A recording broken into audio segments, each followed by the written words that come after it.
Welcome to Kollywood mail. இன்னைக்கு நம்ம பார்க்க போகிற படம் பிக் பாஸ் ராணவ் ரேஸ்மின் நடித்த ஏஆர் காந்தி கிருஷ்ணா டைரக்ஷனில் ரிலீஸ் ஆகிருக்கிற பிரேக்ஃபாஸ்ட். படம் பிரேக்ஃபாஸ்ட்னு இருந்தாலும் படத்தோட டேக்லைன் அக்செப்ட் தி ரியாலிட்டின்னு வச்சுருக்காங்க.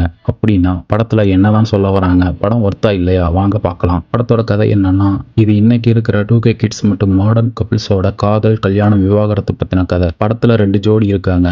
ஒரு ஜோடி ராணவ் ரோஸ்மின் வீட்டில் எதிர்ப்பை மீறி லவ் மேரேஜ் பண்ணிக்கிறாங்க. ஆனால் கல்யாணத்துக்கு அப்புறம் தான் அசல் பிக் பாஸ் வீடே ஆரம்பிக்குது. ஈகோ, சின்ன சின்ன சண்டைன்னு வந்து பிரிஞ்சு போகிறாங்க. இன்னொரு ஜோடிக்கும் இதே மாதிரி லவ் பிரேக் பஞ்சாயத்து ஓடுது.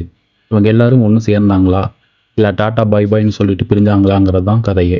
படத்தோட பாசிட்டிவ் பற்றி பார்க்கலாம்.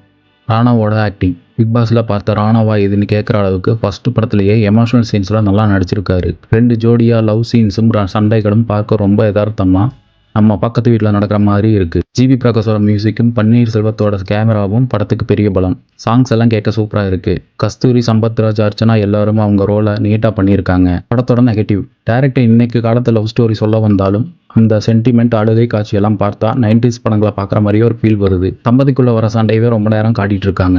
அங்கங்கே சில லாஜிக் இடிக்குது. அதை கொஞ்சம் தவிர்த்துருக்கலாம். ஃபைனலாக பிரேக்ஃபாஸ்ட் படம் லவ் பண்ணால் மட்டும் போதாது, கல்யாணத்துக்கு அப்புறம் அட்ஜஸ்ட்மெண்ட் பண்ணி வாழணும் அப்படின்னு இலசுகளுக்கு ஒரு நல்ல மெசேஜ் சொல்லுது. கொஞ்சம் சீரியல் மாதிரி மெலோட்ராமாவாக இருந்தாலும் ஃபேமிலியோட டைம் பாஸுக்கு ஒரு வாட்டி தாராளமாக பார்க்கலாம். இந்த படத்துக்கு நம்ம கொடுக்குற ரேட்டிங் 2.5 அவுட் ஆஃப் 5. மீண்டும் வேறு படத்தோட மூவி ரிவ்யூவில் பார்க்கலாம். மறக்காமல் சப்ஸ்கிரைப், லைக், ஷேர் பண்ணுங்கள். பாய்.